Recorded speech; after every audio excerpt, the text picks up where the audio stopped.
الحمدللہ رب العالمین والصلاة والسلام علی رسولہ الامین وعلی آلہ وصحبہ اجمعین الی یوم الدین۔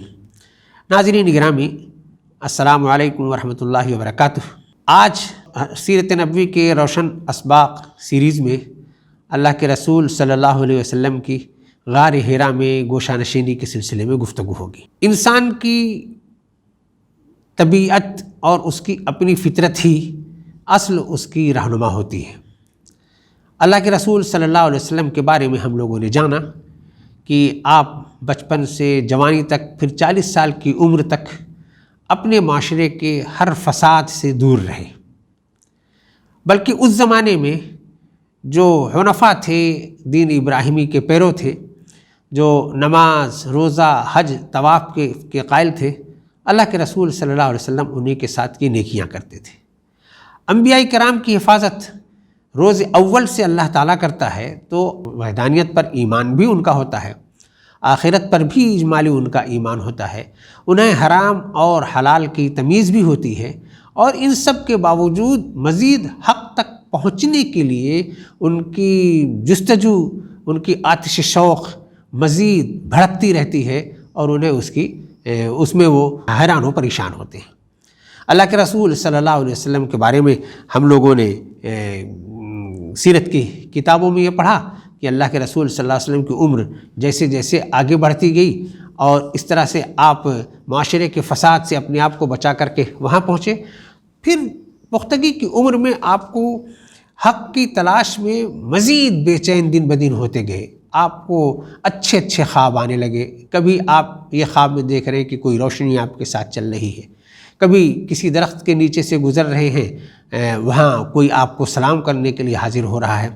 اس طرح کے تمام باتیں جو خواب میں آتی وہ حقیقت میں بھی ظاہر ہوتی، اور آپ کو ایک طرح سے ایک کچھ صحیح اچھی باتوں کا اور اللہ کا انکشاف ہوتا۔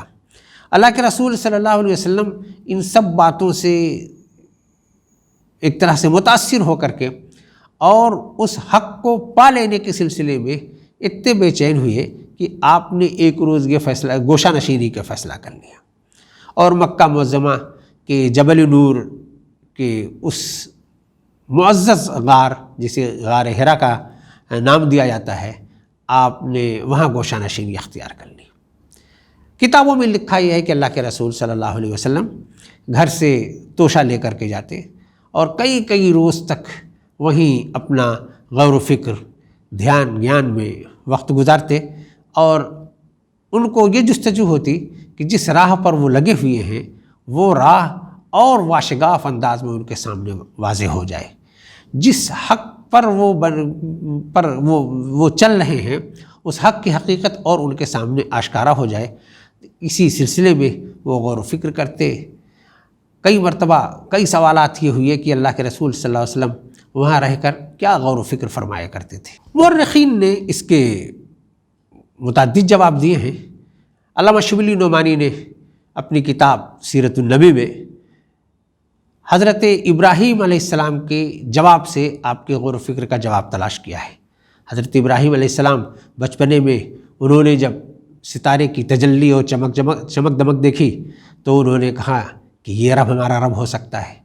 ستارہ جب غروب ہو گیا تو آپ نے یہ اعلان کر دیا کہ انی لا احب الافلین، میں جو فنا ہونے والی چیزوں کو پسند نہیں کرتا۔ آپ نے چاند کی چمک دیکھی، پھر سمجھا کہ یہ رب ہو سکتا ہے، وہ جب غروب ہوا تو اس سے برات کا آپ نے اعلان فرما دیا۔ آپ نے سورج کی جب چمک دمک دیکھی اور سورج بھی جب غروب ہو گیا تو پھر آپ نے اس سے بھی برات کا اعلان کیا، اور یہ فرمایا کہ انی وجہت وجہی للذی فطر السماوات والارض حنیفا وما انا من المشرکین۔ تو اسی طرح سے اللہ کے رسول صلی اللہ علیہ وسلم بھی برابر غور و فکر کرتے رہے۔ آپ کی تڑپ حد کو پہنچ رہی تھی، آپ کی بے چینی میں روز افزوں اضافہ ہو رہا تھا۔ بالآخر حق کے انکشاف کے لیے اللہ کے محبوب فرشتے حضرت جبریل علیہ السلام اقرأ کا پیغام لے کر وارد ہو گئے۔ اللہ کے رسول صلی اللہ علیہ وسلم غار حرا میں عبادت میں منہمک تھے کہ حضرت جبریل علیہ السلام نے آپ کو جھجھوڑا اور کہا اقرأ، پڑھو۔ روایتوں میں آتا ہے کہ اللہ کے رسول صلی اللہ علیہ وسلم نے فرمایا کہ میں پڑھا ہوا نہیں ہوں۔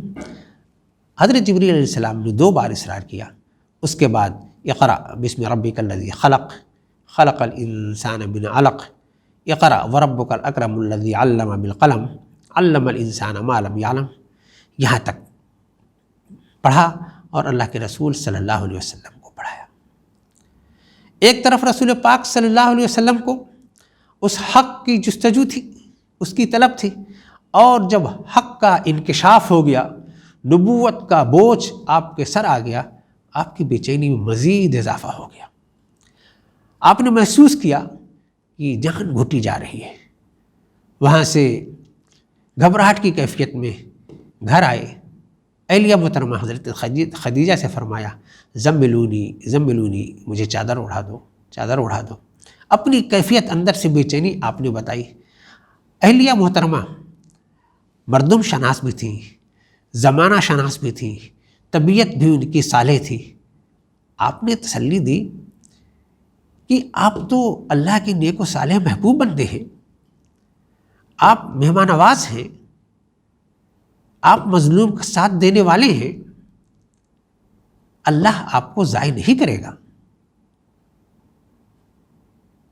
اللہ کے رسول صلی اللہ علیہ وسلم کو انہوں نے تسلی دی کہ آپ کی یہ بے چینی ایک نئی قسم کی بے چینی ہے، میں آپ کو اپنے چچا ورقہ ابن نوفل کے پاس لے کر کے چلتی ہوں کہ انہیں آسمانی کتابوں کا بڑا گہرا علم ہے، اللہ نے چاہا تو وہ ہماری بہتر طور پر رہنمائی فرمائیں گے۔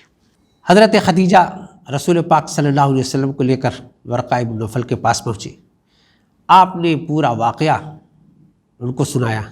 واقعہ کو سن کر وہ حیرت زدہ رہ گئے اور انہوں نے یہ ارشاد فرمایا کہ یہ تو وہی فرشتہ ہے جو سابق انبیاء کرام پر آتا رہا ہے۔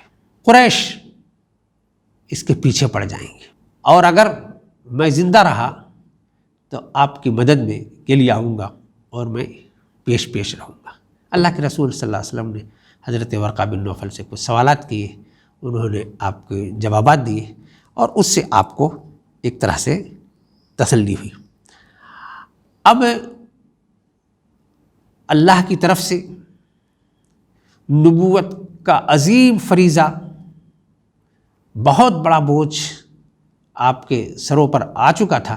اللہ تعالیٰ نے آپ کی تسلی کا بھی سامان کیا، اور یہاں سے پھر آپ نے سب سے پہلے اس دین کا جس کا آپ کے اوپر انکشاف ہوا، اپنی محبوب اہلیہ حضرت خدیجہ رضی اللہ تعالیٰ عنہ کو دعوت دی، حضرت اپنے عزیز حضرت علی رضی اللہ تعالیٰ عنہ کو دعوت دی، اپنے دوست ابو بکر صدیق رضی اللہ تعالیٰ عنہ کو دعوت دی، اور ان لوگوں نے بلا چوہ چرا دین کو قبول کیا، اسلام کو قبول کیا، توحید کا اقرار کیا، اور اس طرح سے اللہ کے رسول صلی اللہ علیہ وسلم اس عظیم منصب پر اللہ کی طرف سے فائز ہو گئے۔